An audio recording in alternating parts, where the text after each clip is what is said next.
Immerhin wurden sie im Vorfeld von den Chartbreakern Eiffel 65 oder 65 so richtig auf Stunde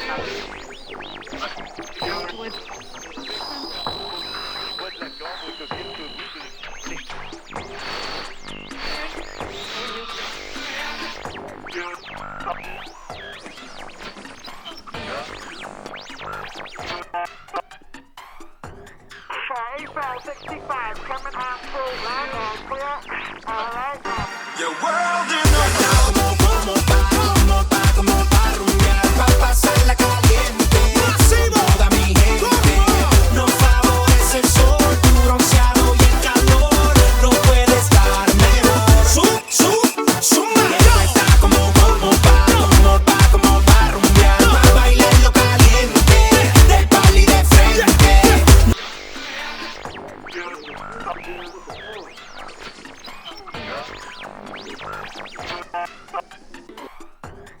Eiffel 65 coming out through line on clear. All right now.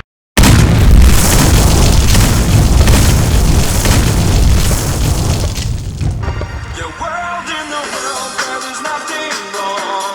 Your world in the world where you feel at home. You know this world will never let you down. Your world in the world where it never rains. Your world in the world where you put your friends. You know this world will never let you down. Your world in the world. Welcome back to the EHFEEI, the new radio wavelength of the future. The future is here and now. The EHFEEI is the East Hollywood, Florida Environmental Ethics Initiative, where we stick plainly to activism news, where I keep you up to date. Now we're starting with 2010 articles. Actually, this is going to be one of my first reports I actually ever did in 2010. It's a new year, and 2010 is rolling up unbelievable financial taxes on the unhealthy perspectives of the food industry. I know a lot of you probably heard about this in the news, and so on and so forth. Maybe the business side of caffeine is an important topic that has been valued for so much throughout these past years. I know it's part of a Zumba diet too, I get it. Thanks to, what's his name, Beto Perez, I love him. In the December 2009 issue of the Hollywood Gazette, writer Karen Conway wrote about how health hazards of drinking so much Coca-Cola and other hot, hip, and popular sodas are going to be taxed much more throughout these following and upcoming months. The subject to bringing health issues into the business world may bring informative actions in dealing with those at a faster rate.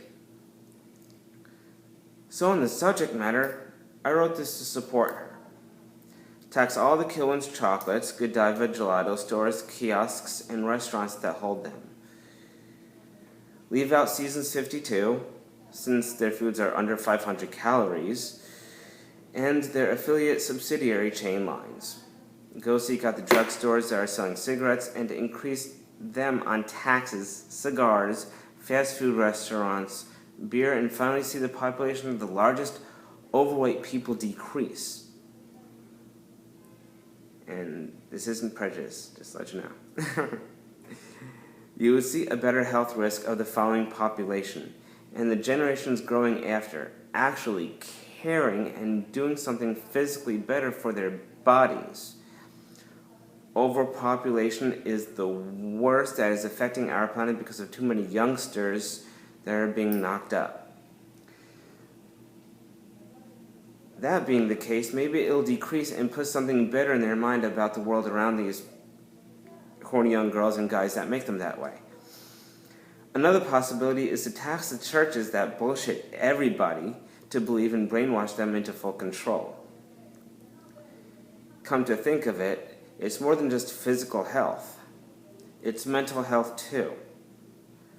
Herbal remedies from early shamans, doctors, and scientists who also have been studying the population, coming out with tremendous test results, are proving a point.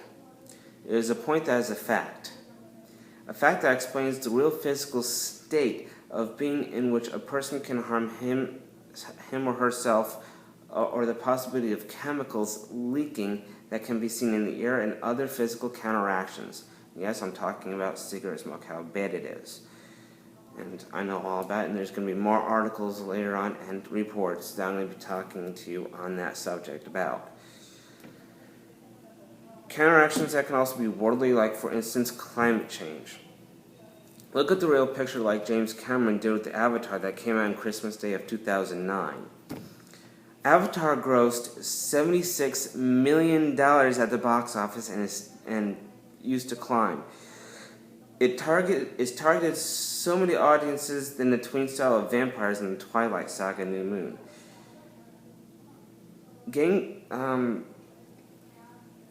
When it comes to Cameron's Avatar, it started with a movement on a new planet called Pandora, whereas humans come in and invade an alien planet for the wrong reasons. Cutting down their life source of trees, sound like something we do here, and ruining their network and communications with other lively, beautiful species on their own planet. Now working through the greens of the forest, the hills, the floating mountains, the birds and their Labrador-like horses. In the film, they call the blue race the Na'vi.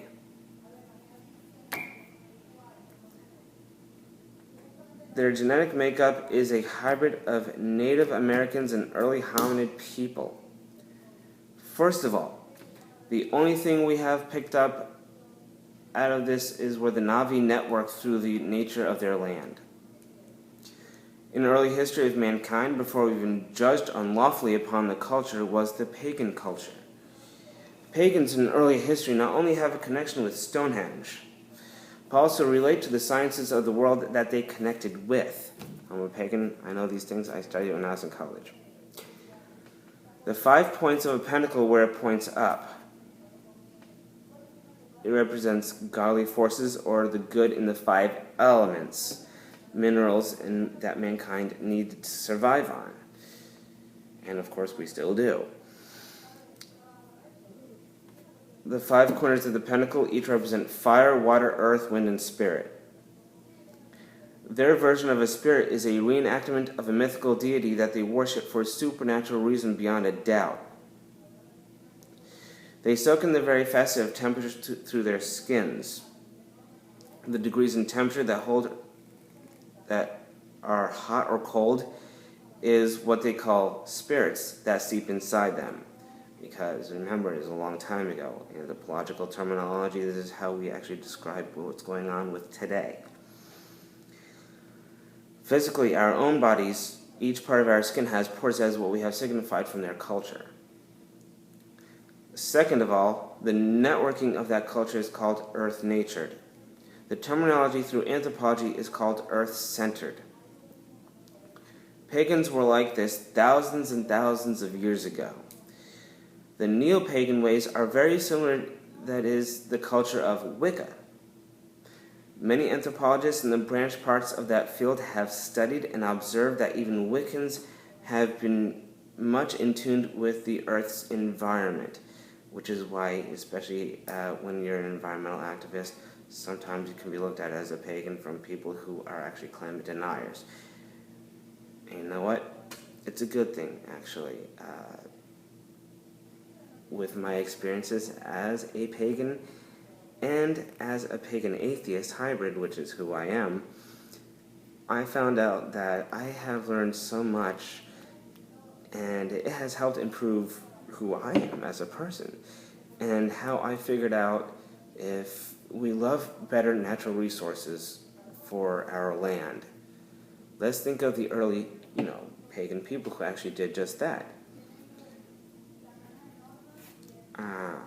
Let's see. Third of all, the Na'vi in the film network with their hair attached to either the blue or the red bird, their colorful hanging version of the Spanish moss we have on Earth, and the Labrador horses, although we don't have Labrador horses on Earth. Those that are symbologists, let's not forget Dan Brown's favorite character, Robert Langdon, would say that signifies the very thread we hang on in our life. We are that common thread in nature that is played in this world today. The thread that is hanging on so tight where we are struggling not to let go of our natural surroundings, which is also known as preservation. Remember, we all have to preserve this earth one way or another with the right resources, the right material, and those that won't hurt our environment. And what hurts our environment can hurt people who have asthma, COPD, bronchitis, and emphysema. Statistics show that by the year 2025, there's going to be a rise in asthmatics because of this reason on how worse climate change is getting. Remember, what pollutes our environment has allergens which actually people are allergic to. We have to keep that in mind before even thinking about lighting up. Finally, the nature that is protected by the people of that planet.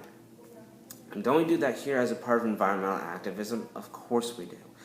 Maybe we must take advantage of the foods that we eat, our health, as well as the planet's health and the environment and Mother Nature in itself.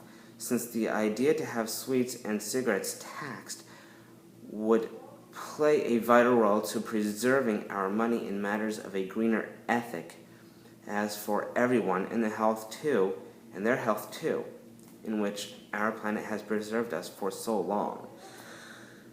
I think it's about time we start giving our planet a favor, since its vital role did us a really good favor for millions of years before we even preached about religious figures that don't make sense, like God, Lord, Jesus, or any of that kind.